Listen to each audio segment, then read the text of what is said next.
Hello, everyone. I hope you're having a good day. This is Laurie Smith. This is Coffee Trauma Surviving Abuse, and I just wanted to talk about learning how to, or just learning to live with pain, the pain, right? Whether it's emotional pain or physical pain. We all have to deal with pain at some point in our lifetime. But I'm talking generally to survivors of abuse, survivors of child abuse, because, that's who mainly listens to my stuff. But really, we all have to learn how to live with pain, and whether it's a physical issue or an emotional pain, it's hard to deal with, and especially when it's something that's deep and, I want to say pervasive, something that, a serious wound. We can get over the little hurts usually pretty easily, and things that are kind of trivial don't seem to matter, things that heal up rather quickly, like a small burn or, a little paper cut or something. It's going to heal, it's going to go away, you're going to forget about it. But we're talking about pain that sticks around, pain that doesn't go away. And that's what you would call chronic pain. And chronic pain, eventually everybody ends up in chronic pain if you live long enough, right? I mean, it's just the way the body unfortunately is not going to withstand for eternity here on the earth, this earth suit that we're in, this flesh body, flesh and bone, flesh and blood. And so, we all have to live with pain. I have friends right now who are my good friend Susan from my old days in Albuquerque, New Mexico, is like a 3-time cancer survivor. This is her 3rd time of going through sort of the last sort of thing they can try to do for her. She beat cancer twice already. Then years later it came back. Now they have some different treatments. She figures if she lives long enough, they'll eventually find one that can cure it. And she's in, pain. She's dealing with pain. I know so many people who are chronic pain. Um, you know, People who live and have to deal with chronic pain. It's just kind of common these days, right? I mean, you run into enough people, you're going to find people who are dealing with chronic pain, especially, chronic physical pain. But then there's people that are also dealing with chronic emotional pain, just from trauma and stuff that they've survived, right? So if you have both of those, it can be hard to manage, and it's tough. These things are really, really hard, and that's what I wanted to talk about today was how I deal with it. I can't really talk about how other people deal with it. I don't know exactly how other people deal with their chronic pain. Besides, maybe certain medications or certain, types of things like meditation or whatever, relaxation type treatments that can help. I know there's all kinds of stuff out there that people have tried over the years.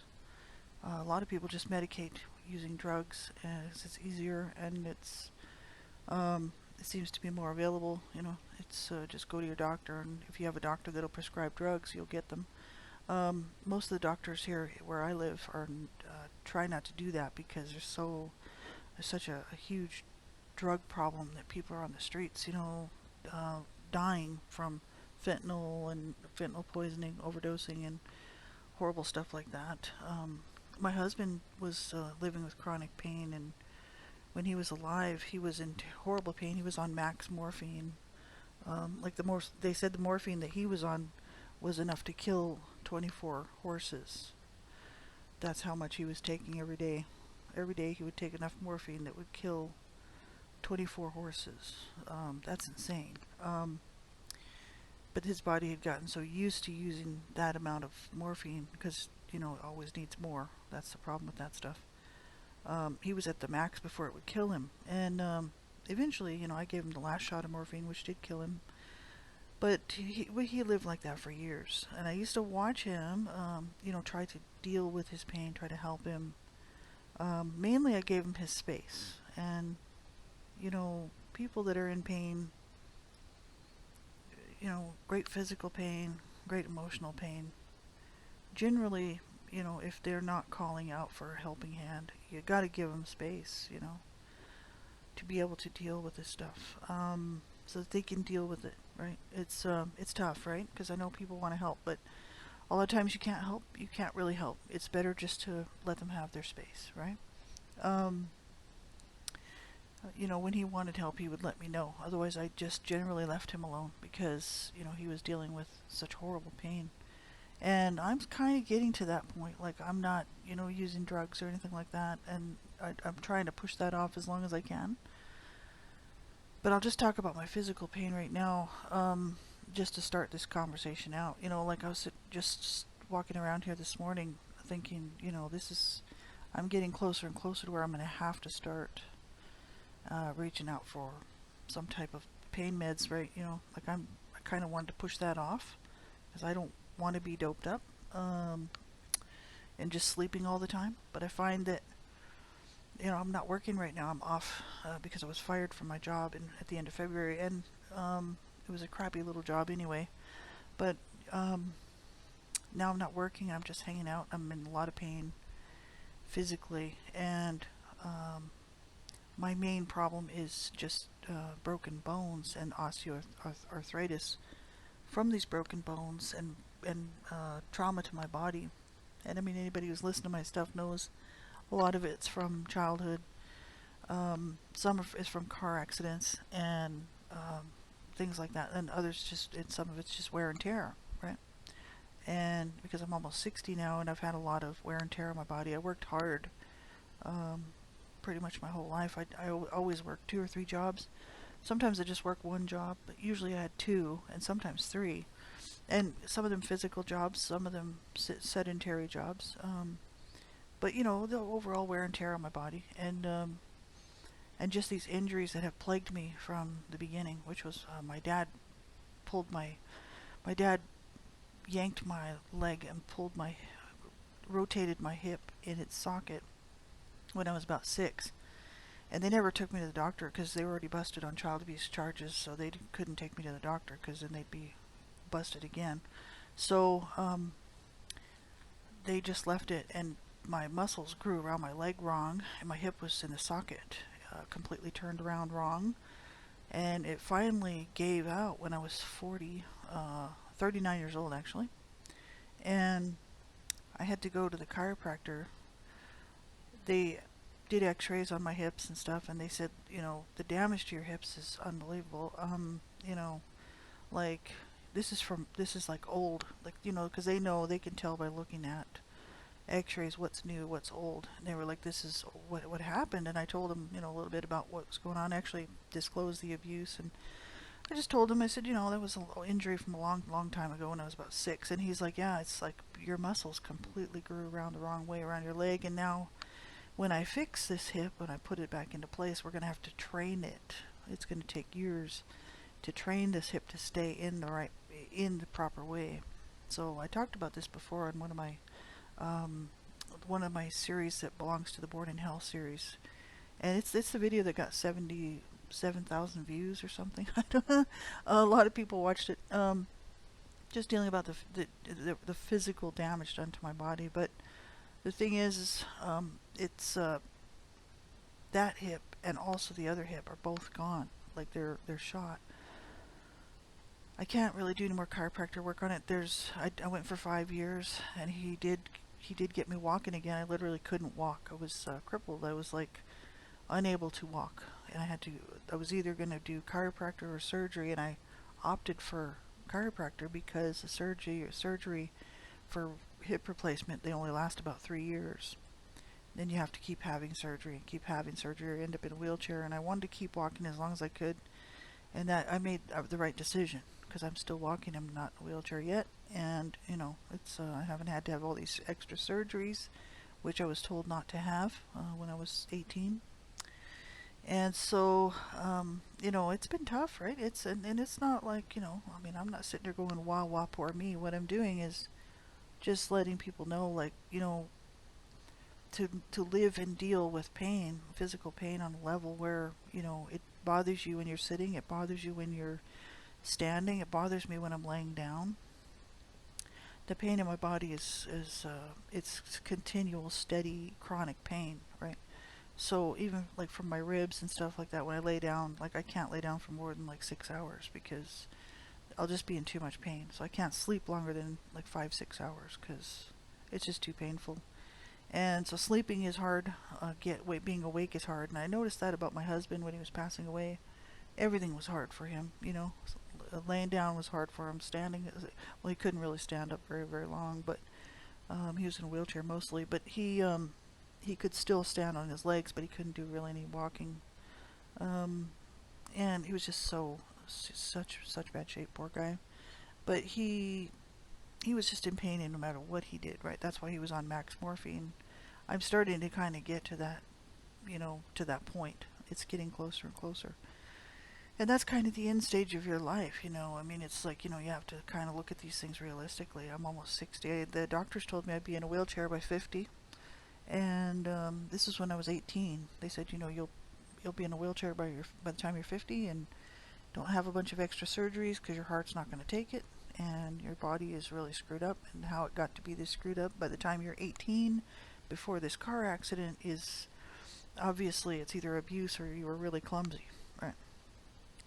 And I'm like, well, it was a bit of both. I said, like, I mean, you can go back if you want to grab the records. My parents were brought up on child abuse charges. And the doctor, I heard that the doctor told my parents off. It was like, you guys should have done a better job looking after her, because they could see all the trauma to my body when they did the full body scans and full x-rays. And they were just really pissed off. And they were angry at me because I was doing all kinds of drugs. And that doctor was like, you need to do better for yourself. I mean, your parents didn't do right for you. You could take them to court if you wanted to. Like, you could sue them, but you're over 18 now. But um, you're screwed, right? And you need to get off the drugs. You took 20 years off your life doing with this car accident, and so if you were going to live to be 70, you'll be gone by the time you're 50. If you're going to live to be 80, you'll be gone by the time you're 60. You took 20 years off your life with this surgery that we had to do for you. So, you're screwed, right? So this was a wake-up call for me at the age of 18. Did I listen and pay any attention? No, I just went out and did even worse drugs. I was just out. It took 2 years for my ankle to heal, and then when my ankle was healed, I mean, I was still doing drugs and partying the whole time on my crutches, walking on my foot with the cast, and doing things I wasn't supposed to be doing, laying in the gutter with my cast and my crutches, and passed out and stuff like that. It was just absolutely horrible. I mean, I was not taking care of myself. I just was doing what my parents had done to me. I was going to continue this destruction on. It's just I was going to do it to myself, right? And so, I did a lot of damage to my body. And then, at 22, like I said, 22, 23, decided to get off the drugs. And that was a wise move. That was the catalyst for getting me going to having a decent life. And I realized, hey, I'm an adult. It's my choice now what I do to myself. And I decided I didn't want to crash and burn, but I had a lot of physical pain my whole life. So I've been in chronic pain really from my whole life. And there is ways that I have used to cope and to learn how to deal with this stuff without drugs. But a lot of it is just, it's, changing the focus, right? A lot of times if I'm in a lot of pain, I will do a lot of meditative stuff, like, positive meditations, whatever you like. For me, it's prayer and communing with God, and this sort of thing. I'll listen to my favorite music, or I'll put on some beautiful music that I love to listen to. It's kind of, you have to find your own thing, right, that puts your mind at rest. Because when your body's hurting, your mind, it's hard to focus your mind on anything. So anybody who's been in a lot of pain knows this, right? Especially if it's chronic pain. So it's hard to get your mind to focus on stuff. So you have to kind of train yourself that, if you are having a lot of physical pain, that there are ways that you can calm your body down by using your mind to focus on something other than the pain, right? And so that does help actually help me out a lot. But what it does mean is that I spend a lot of time kind of doing that. Like, for instance, I mean, I get halfway through the day and then I have to go lay down for a while, like a couple hours, just to get off my legs, get off my hips, get off my back, right? And so, walking around for me is kind of difficult. I don't even do a whole lot of walking anymore because it's just too painful. But just even sitting in a chair is hard for me. It's just like, it's too painful. So I'll go do stuff like I'll do breathing work. I'll just do that calming, focused breathing, which there are videos out there on how to do that. You can find that on YouTube. Breathing work for pain relief and for relaxation of your body. I have all kinds of tips. I learned all kinds of things from studying healing from trauma over the years that actually do work for me. I don't know whether they work for you, but they really do help me out a lot. And breathing is one of them. It's doing the breathing work, but I usually can't do it unless I'm laying down and actually relaxing and focusing on that actual just my breathing. And then, or I'll do prayer focus where I'm breathing, but I'm also praying and, communing with God, my creator maker. So you have to find your own ways, like I said, what works for you. But there are tools that you can use, you can have in your toolbox. That's what I call it. That's what I got that off of other people who talk about trauma and surviving abuse, the toolbox, right? There's plenty of ways to actually do it. And you have to find one that works for you, right? Because not everything will work for everybody, right? You have to find something that actually does work for you. And I have found that does help me out. A lot of times, like, I'll switch positions. I'll do a transfer of body weight. So I don't sit too long in one position. Like, I'll always kind of find a comfortable position. I'll stay there for a little while just to try to get a few moments of comfort, and then it's like once that's done, then I gotta switch to another position, try to get comfortable. And it's a steady thing, and it takes, it does wear and tear on your nerves too, because it's like I can never get comfortable. And so, when I'm laying down is a real problem. Sleeping is a real problem for me.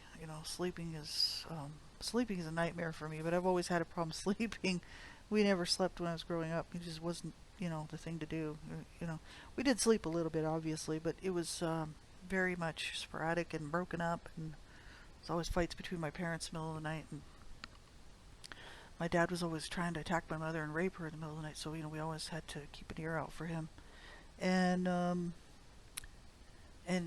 my mother would wake us all up because she'd be screaming and throwing things and, throwing a fit, and then he'd be beating on her, and it was just a horrible situation. Then we have to go to school the next day, and we do that again the next night and the next night. Usually, this was just an ongoing thing. It was absolutely horrific. So, and then when I was 8 years old, like everybody has known who knows my story, my brother began to come in my room and rape me at night. And not every night, but just whenever he could get away with it. And that went on for almost a year, about 9 months. And so until my mom shipped him out of the country, thank God. But she didn't do anything to help me. I told her. My mother knew about that. She didn't do anything at all to help me because my mother was my main abuser, didn't care about me at all. So I never really slept all that well. And then my dad was threatening to kill me because I hit him in the head with a big pink plastic baseball bat because I thought he was going to kill my mother. My mother had come home from surgery, and surgery that they told her, if you don't get rest, you're going to die, right? And my sister, who was like she was 6 years older than me, so she would have been 15. She was in charge of looking after my mom because my mom didn't want my dad around her. So my sister had to clean her wounds, and she was sliced literally from her breastbone down to her privates and buttoned up. She had no more skin on her stomach to be able to sew together, so they had to button her up with big old buttons. And my sister was responsible for cleaning this wound for my mother, right? And they said, my mother should have been in the hospital, like in a long-term hospital situation, but they didn't have any money, right? So it's like, you don't have any money. Well, there you go. If you live in the States, then you know all about that, right? So they had no benefits, like nothing. So my mom, they sent her home, and they were like, if you don't get rest and you aren't just left to heal, you're going to die. And my dad was in there one night, and my mom was telling him, like, she couldn't really scream that loud because she just had surgery, and she was like yelling at him to get out, right? And I thought, oh my God, he's either gonna hit her, and beat her up, or he's gonna rape her, and she's sick, and that was in my mind because that's what he was always doing. So I went in with my pink plastic baseball. It was a jumbo plastic bat, really, which I mean, it was well, I'm actually thankful it wasn't wood or metal or iron or whatever. It's like, aluminum. It's like I'm glad and thankful it was plastic. But the thing is I smacked him in the head with it, man. I mean, hard. And after that, I was worried he was going to kill me because I mean, he beat me up terribly. I threw me against a wall and hurt my back and cracked my head, and it was just horrible. Um, and then I was fearful of him because I thought, he's going to kill me one night. He's going to kill me one day. So I used to sleep with a knife under my bed because I was like, I'm under my mattress because I was like, if my mom found it, I would have been dead meat. She would just, yeah, I would have just been had it. It was just another excuse for an ass kicking. So I was like really, hopeful that she wouldn't find it. But um, I used to sleep with a knife because I thought, it's going to be him or me, and it's not going to be me. It'll be him. That was me at 9 years old, 10 years old. So, I've just had a lot of pain to deal with in my lifetime, and um, from the abuse, from car accidents, from I was in an explosion one time with my friend's cousin's place. We were just over there, just smoking a joint, hanging out, and somebody had left a bottle of alcohol, like a bottle of vodka or some sort of alcohol, in the oven. As they were hiding it in there, I guess. And then his cousins wanted to make a pizza, so they turned the oven on, and it heated up the alcohol. They opened the door. It blasted the oven door off. It blasted through the kitchen wall out into the stairwell outside, an outside stairwell going up to their suite. And this big, huge fire was blown out in that apartment. We were all in there, right? So we got blasted. We all got thrown down, and or had a huge concussion. I had blood in my ears. Like I couldn't hear. None of us could hear. Nobody died, thank God. But that one person the cousin, the girl, she got injured. Nobody died though, thankfully. But we had to jump through the fire to get out, and I mean, we had to jump down a stairwell, like down several stairs to get out of that fire. And we were trying to get each other out, right? So we were trying to help each other get. There was a whole bunch of us there, just partying and having some smoking some joints. So that really, that didn't help, and just being in an explosion like that, and I've had a lot of trauma to my body. So I'm just kind of always dealing with trauma, pain, trauma to my body, trauma, pain to my heart, to my emotions, to my psyche, and it's a balancing act. It really is, you know. I mean, sometimes I sit for a few minutes, I'm not in pain. Like right now, as I'm sitting here, in the position that I'm sitting in, I'm actually not in all that much pain, which is great. But just a few minutes ago, I was in pretty bad pain, but I just found a sort of a comfortable position. So this is an ongoing thing, and how do you live like that? How do you keep going like that? I think what it is I did a talk on this not too long ago, like I don't know if it was last year or whatever, but just learning how to live with pain. I learned how to sit in my pain. This is where before I started my healing journey, when I was hit rock bottom, which they say really is just actually having a breakthrough instead of a breakdown, because it's where you hit rock bottom to the lowest point you've ever been, and if you actually survive it and you make it, that's your breakthrough point. That's where you're going to reach out and get some help.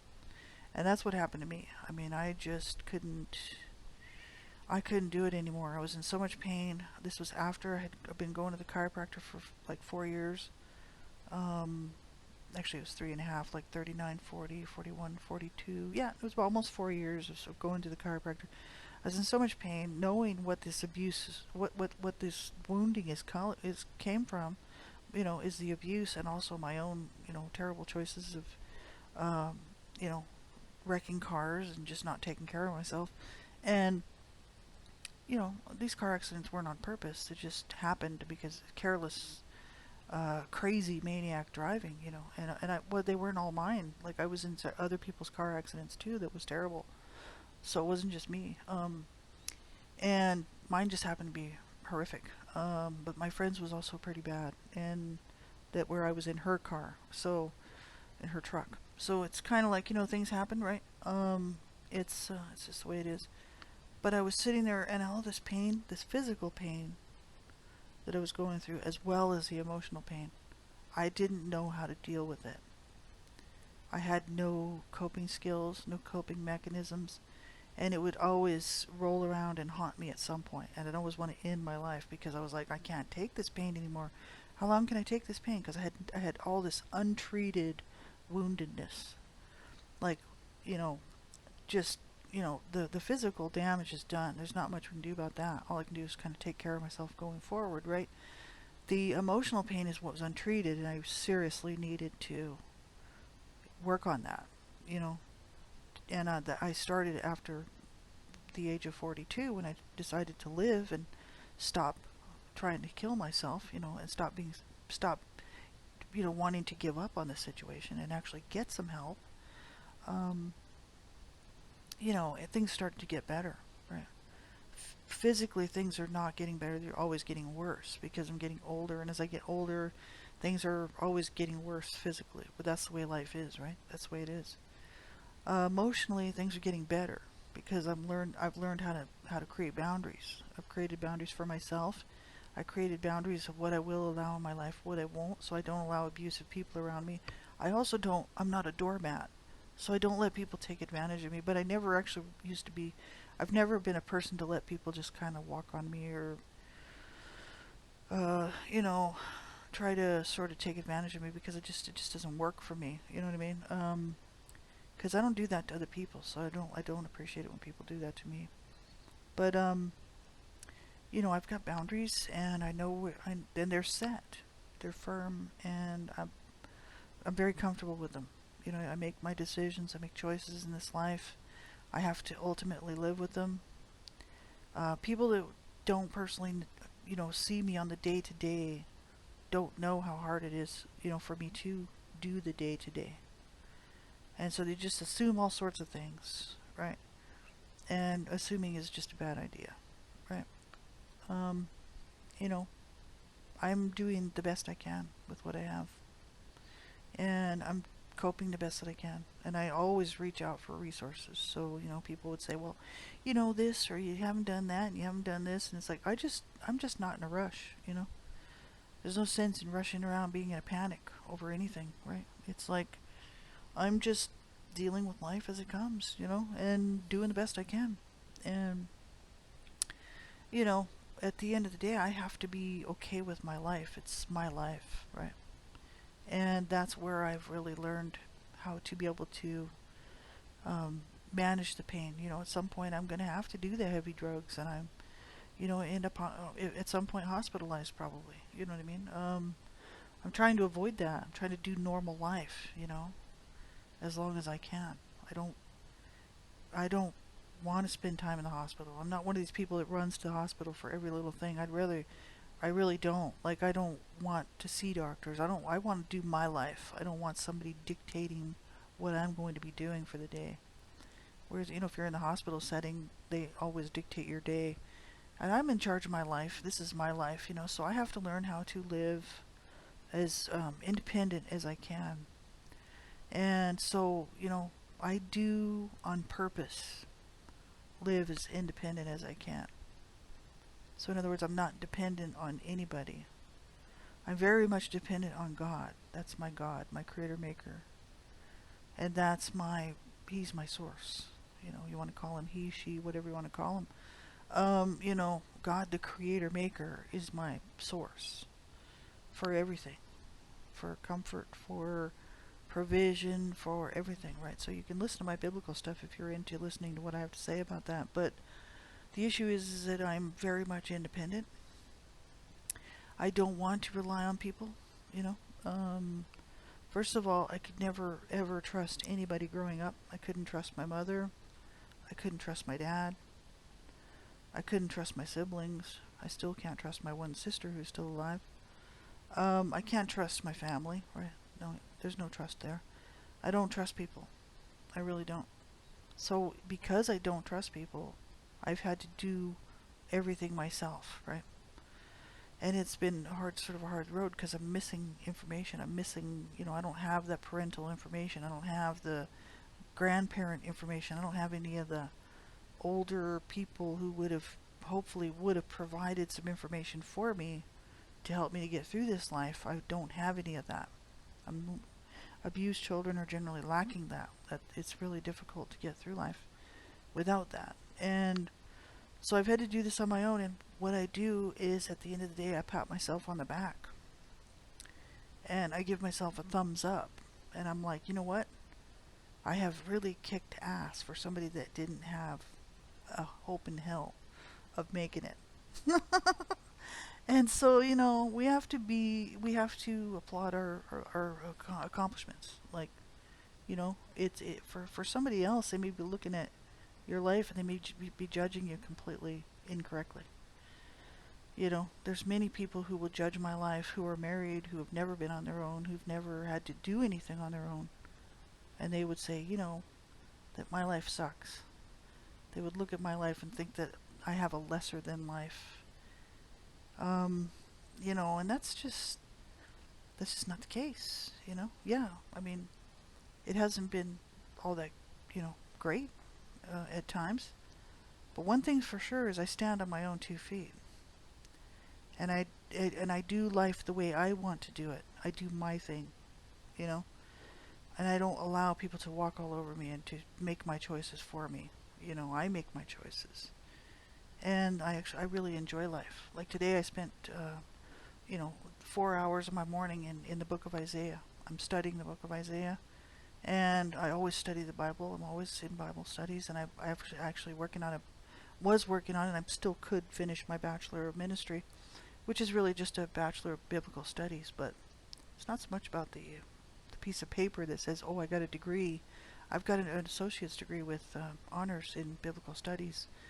I'm learning Hebrew, biblical Greek. I learn the old ancient Norse languages. I'm learning Welsh, Irish, the old Gaelic languages, Scottish. And I'm learning all the Gaelic languages. I'm learning, I know Spanish and some German. Like, I do a lot of things that people don't realize that I do. Like, I study, and I'm always trying to learn, trying to grow. I study history. I'm very much interested in the reality of the truest history that we can get, which there is some good history out there that you can actually get a hold of that's real and true. And, I'm into learning and staying busy and always kind of busy doing that sort of thing. I have like 5 books that I'm writing, but I sort of put them off because nobody's really interested in my books and stuff anymore. So I'm like, whatever. Maybe I don't need to write those. It's a lot of work writing those, and they kind of flow when they come. And I've got one sort of almost finished, and then there's a couple more that I was working on that would just take me, maybe a couple months to finish up. But, when your voice is done, it's done, right? When people don't want to hear from you anymore, they don't want to hear from you anymore. And I mean, so I had my run, that's great. But the issue is I don't just sit around in a pity party feeling sorry for myself. I've really done well, I think, in this life to achieve the best that I could and to live life and to max out my days as much as I could. And because once I decided to stay alive and start living, that's when I started, doing my biblical degree and stuff like that. Was because I thought, what, I got to make up for all this lost time that I've kind of just wasted, even though it wasn't really a waste. I was cooking and I was busy working, and I was with my husband, and, we were just doing life, But I started to focus on what I wanted to do, and I'm like, yeah, well, I can do the things I want to do, I thought, I'll learn how to play guitar, right? That's very important to me. I'm still working on that. I enjoy learning how to play guitar. I think you're always learning how to play guitar. It's a lifelong experience, right? I enjoyed guitar, and I'm enjoying music, and I love music. And so I don't, just sit around focused on, oh, I'm in so much pain, and oh, poor me, When I'm coming on and specifically talking about these things with you, whoever's listening, It's because I want to share what I found to be helpful for me. Whether it would help you out, I would hope that it would, but it would maybe stir you to actually start looking into something that maybe you didn't think about. Like the breathing work or whatever. Or, just learning how to sit in the pain and how to be okay with it. Because I can never get out of the pain. It's not something I'm just going to be able to just get out of, right? So when you're in that level of pain all the time, in that chronic pain, you have to learn how to, if you don't accept it, what happens is you end up, what I was doing was, then I would end up spiraling down, like I said, ending up wanting to end my life. And at the age of 42, when I hit rock bottom, I was like, I can't take this anymore. I can't deal with it. Because I didn't have any coping skills, like I said. And so what I did was I had to build up, I had to go through and start doing the healing work on my trauma from my past, which was eating me up inside. And I had to then also find ways to cope with the pain, the physical pain that was never going to go away. Because it's chronic pain. There's nothing you can really do about it except for mask it, which I don't want to do. I don't want to mask the pain until I have to, because then my husband slept like the last 8 years of his life. He was so high on that morphine, he was only awake for a couple of hours during the day. And that's why I had time to do the degrees and do the blog talk radio shows and stuff, because he was doped up to the point where he was sleeping all the time. He would just wake up. We'd have a few hours in the evening together. In the morning, I'd have to do all of his morning care because I was his caregiver.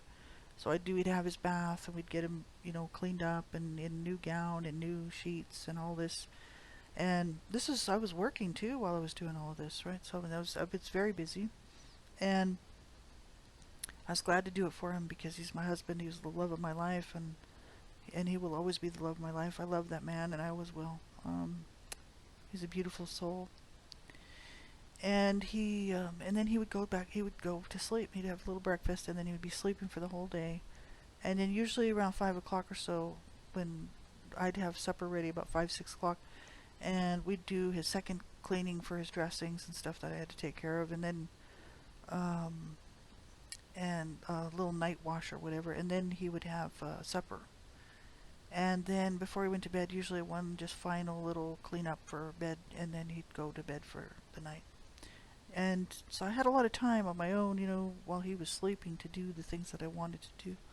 And instead of being bummed out, I thought, hey, I should do what makes me feel good, and try to help myself out too, right?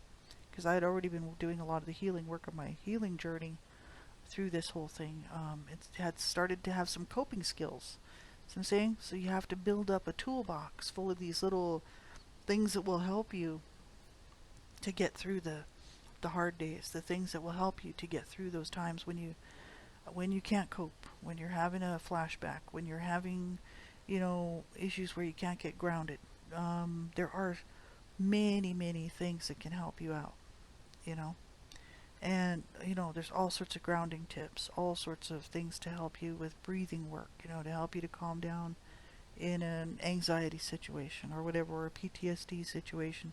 You can also learn how to set boundaries. You can learn to do all sorts of works, that will help you to have a better life, right?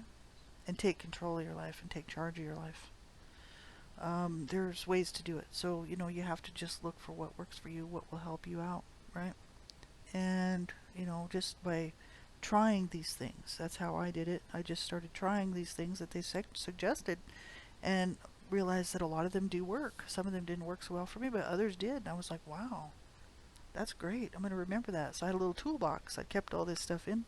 That's what they call it. I just had a file on my computer that I would make a mental, not a mental note, but I'd make a note that I needed to actually put it in my file on a program that I had, so that I would know where to go to find that information, right? And with a link or whatever about the information, or if it was a meditation, I'd literally copy it and paste it, this kind of stuff. And it was really helpful because I started to be able to use this stuff on a regular basis, and it really made a lot of difference in my life. And I still use it today, I'll still use this stuff. Like I said, especially the breathing work. Sometimes at night It's just I'm just in a lot of pain, and I just can't. It's like agony. It's like being in agony, and you know, you take the Advil or the whatever, or the those type of pain pills, and pretty soon, before you know it, they don't work anymore. I've taken so many Advil, like it's unbelievable how much Advil and Tylenol and all that over the counter stuff I've taken over the years. Just kind of doesn't do anything, and it's like I'll use breathing work, and that really does help. It helps me to fall asleep eventually, and it doesn't. The pain is there; it's always there. But what you're doing is you're faking your body out that it isn't there, and that's what um,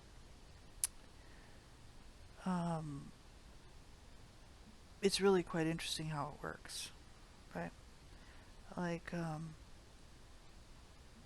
the my chiropractor was talking about that, and he said really it's the pain is there. You're just tricking your body. You're tricking your brain so that your brain doesn't realize that you're in pain, right? And you have to learn how to do that, right? It's really quite interesting how it works, but it's really true. There is a lot to be said for that. My chiropractor was a kinesiologist, or whatever you want to call that, and as well. And he used to do that kinesiology on because I have a lot of neck damage and a lot of head trauma, and so he would do this kinesiology. I mean, that would help also my legs, like because everything's connected, right? And he because my legs are they're both damaged from the car accident and my dad and my just the abuse, and it could be trauma because of the CSA child sexual abuse, being raped and stuff like that. Just a lot of trauma. So this chiropractor that I had was doing this kinesiology work, which was just amazing because it was what it somehow he would take that energy that was causing these blockages or whatever and this problem with my body, and he would take it and he would literally zip it out of my body. Like the way that he would do it was just really amazing. And he could physically tell because before he would do the kinesiology thing, he would try to pull my legs, and there was no way I could stop him from pulling my legs. Like I had no no way to actually do it with my muscles. Like I couldn't at all. And I'm actually really tall. I'm almost I'm about 5'8", and I weigh like probably more than my chiropractor did at the time. Like I'm a big person. I'm not a skinny, tiny little thing, right? Mainly because my people are huge, right? My parents were my mom was almost 6 feet tall. My dad was over 6 feet tall, and all of my family's like almost kind of like people would say they're kind of like semi giants. They're big people, not small people. And I'm kind of one of the runts in the family, even though I'm bigger than a lot of people. I'm tall for a woman, but I'm one of the runts in the family. So that just tells you like I'm actually one of the small ones.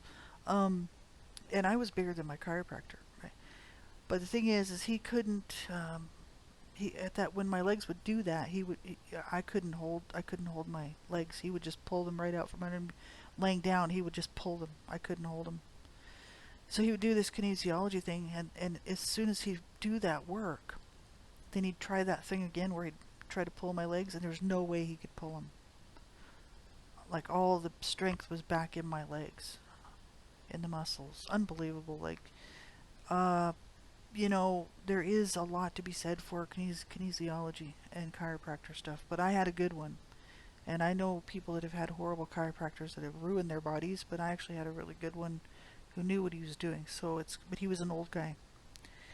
So, you got to be careful when you get into that stuff and decide for yourself what works, what you would want, surgery or something else, right? But I went with non-surgery because my doctor, when I had the car accident after the surgery, was a 9-hour surgery, and so he said, heart surgery is only 2.5 hours. Like 9-hour surgeries take years off your life. You have to be really cautious about how many surgeries you have. He's like, you shouldn't be having any surgery now. Your heart's just not going to take it. He says if you do, limit your surgeries. Like, if you have to have one to save your life, go ahead. If that's going to save your life, go ahead. But if it's just an optional thing, then just don't, because your heart's just not going to do it. And, I've just had so much trauma to my upper torso, not just from, you know, that car accident, but from my parents, like beating on me, shoving me into walls. I've just been so pounded and so trashed. My ribs, my chest. I've got some deep, strange kind of bruising underneath my heart that is from a long time ago. They can't even kind of get to it. It's deep, deep inside there. I've got a lot of trauma to my body, right? So I'm just hanging in there, and like I said, I never really was counting on longevity, because I was originally planning to kill myself from the age of 10, all the way until I hit 42. So for 32 years, I thought I would just end my life at some point when I finally had the balls enough to do it. And, decided that that was it. But something would always say, no, I got to try to stick it out. My brothers killed themselves, and it really made me sad that my brothers killed themselves. And, I've had friends that killed themselves, and I'm just like, gotta stick it out, right? As much as it's painful, and I'm tired of it. Gotta stick it out, always tried to just keep going, and at the age of 42, I hit that rock bottom, and I was like, okay, this has got to stop.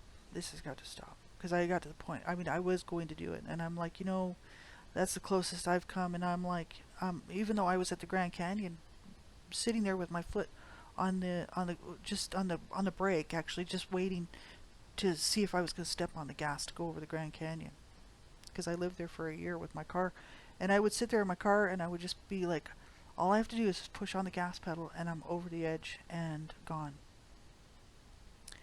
And I would sit there, and I'd reverse the car, take it back around, park it in my parking spot, and sit there and cry, and cry, and cry, and cry. Because I was like, God, how long am I gonna live like this, And I was 25 years old when I was doing that. So at the age of 42, when I was ready to take my life for the last time, I was like, I can't do this anymore, literally. This is, when I decided to live, I was like, that is it, man. I'm gonna do life, regardless of how horrible it is, regardless of how much painful it is, physical pain, emotional pain, whatever, I'm doing it, right? I thought other people can get help, why can't I get help, right? I thought of my two brothers, dead from their own hand, suicide. After what they had been through, being beaten and kicked around by my dad and just abused horribly. I remember the stuff my dad used to do to my brothers. It was horrible. Like he would stomp on them. He would like kick them across the room, and he'd like stomp on them, and he was just kicking them and booting them, and I was just like, oh my God, he's gonna break their backs and break their bones, right? They were just little kids. I was really small. I was like 4 or 5 years old, 6 years old. So my brother would have been like 13, the other one would have been like 14, 15. He would just beat on them, It was just, it was just horrific. He had been doing that all their whole lives, right? And so, I was just like, I saw what they went through. I knew what they went through. And I'm like, they killed themselves, man. My brothers that look like me, right? And, they're gone. They're dead. They let my parents win that fight, right? And I started to get pissed off. And I'm like, you know what? I'm winning this fight. Me. I am. And my parents are going to lose this fight because I'm going to stay alive. And I'm going to do the best I can to have a good life. And I started to reach out as an anonymous survivor of abuse because I didn't want my name out there right away. I was like, I got to go kind of private here. I was not sure what I was doing with this survivor stuff. And I joined a anonymous survivors of child abuse support group, and it really helped me out. Because that's the first time I had anybody say, I am so sorry to have to meet you under these circumstances, but I'm glad to meet you. You're welcome here. right? And I'm like, oh my God, I finally got some support. I had told other people I was abused, but they just kind of laugh it off, like, oh well, whatever. I've told several people through the years, friends and stuff, that I was abused. I only had a few friends who knew I was abused, and that's Diane Howard. She saw some of the stuff my mom was doing to me, and she knew a lot of the stuff that was going on in my home. She was very caring to me and very kind, and she's a good person, like to me. My friend Desiree knew, and her parents, but they were helpful. But later after that, there were a few people that I would tell, and they just kind of like be like, well, whatever, thinking that, oh, what might have got a spanking or two when I was little or something. They just had no idea the level of horrible stuff that we survived. Well, some of my siblings didn't survive it. So that's just it. Two of them killed themselves. So I decided to get help, and I'm glad that I did. And it's been a battle for sure. It's been a battle to deal with my emotions, but I'm sticking it out for the long haul, right? And trying to find ways that work and help me out. And then I just try to come on here and share them with you. you know. So whatever form of, of meditation or whatever that might help you, there are plenty of them out there you can try, right? And, there's plenty of spiritual stuff out there that you can try too. You don't have to do what I'm doing. I'm just opening up maybe some suggestions, opening up some ideas for people, on directions that you can go that might help you out. For me, it was just learning to be okay in the moment. So in other words, okay, so it's a bad day. I used to sit there and be like, yeah, okay, my husband's dying. He's terminally ill, but he's still alive today. And so I can be happy for that. Try to look at things sort of in a like spin it. So in other words, of course I was terrified. I was tragically depressed that my husband was diagnosed terminally ill and he was so sick. But in the meantime, I was like, yeah, but we have to cope with this. We have to live with this, right? So we had to learn how to live with his terminal illness, right? Which we did. And we were like, we're not going to let this destroy our life. We're just not. And, and then it was like, then I had to learn how to deal with the child abuse stuff. And I'm like, I'm not going to let this destroy my life. I'm going to learn how to deal with this, right? So it's been a learning process for me, for sure. But I thought, hey, well, I could get on Blog Talk Radio and just share what I'm going through. Maybe there's somebody else out there that this will help, and that's what I did with all those Blog Talk Radio shows, especially One Child Abuse Survivor to Another, all of that. I think there's like 600 something of those shows that I did that are just specifically going through and talking about these topics. So if you think that stuff might be helpful for you, it's all categorized on my website. It's by actual show topic information. If you go to my website, you'll be able to see One Child Abuse Survivor under the tab, and it's got listed there with the links all of the show topics that I was talking about. The grief work, the dealing with pain, dealing with emotional pain, emotional trauma, all that stuff is there. Like if you're ever interested in going to check that out. So whatever it is, we just need to learn to reach out, and learn to look for what's going to help us to get through those days the pain just seems like it's just too much. It's just too hard, whether it's emotional pain, whether it's physical pain, or whether it's both and it's chronic, right? You need to look for what's going to help to make your life more comfortable and better, even though, we're still sitting in the pain, right? We're still sitting in it. We have to learn how to accept that and realize that, you know what, yeah, I mean, unless I want to be, so doped up that I'm just sleeping all the time, I'm going to have to learn how to deal with it, right? So, I hope this has been helpful for you. I wish you all the best. I don't know how many of these shows I'll do because I don't know how long I'm going to have the internet or how long I'll be here.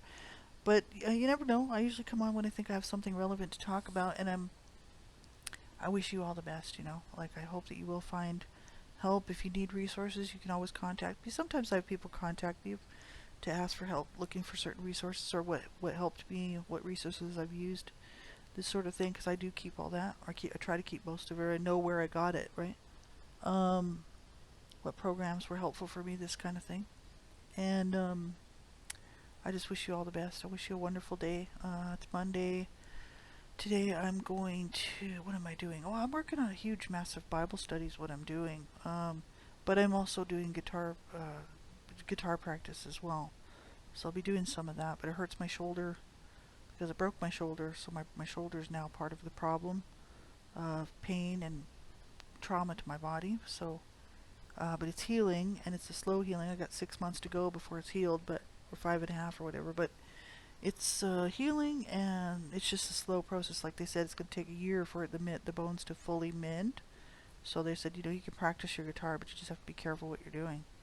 And I can feel it and hear it popping and snapping, and so I'm really cautious about how much guitar practice I am doing, but I am doing a little bit just to keep in there and stay in there at it a bit. Um, and but I lost a lot of progress. I was actually doing a lot better before I broke my shoulder, right? So it was it was heartbreaking for me when I broke my shoulder because I was like, man, I lost my job, can't practice my guitar. I was just so unhappy. It's just been terrible. So, but like I said, we just have to make the best. We have to make the best of each day as they come because tomorrow's not promised. Tomorrow's not promised. But just in case it does come, we need to try to make the best of it and try to enjoy it, man. This life shouldn't be all about suffering, even though, technically it is. We are going to suffer at some point, and sometimes for a long time, and some of us chronically.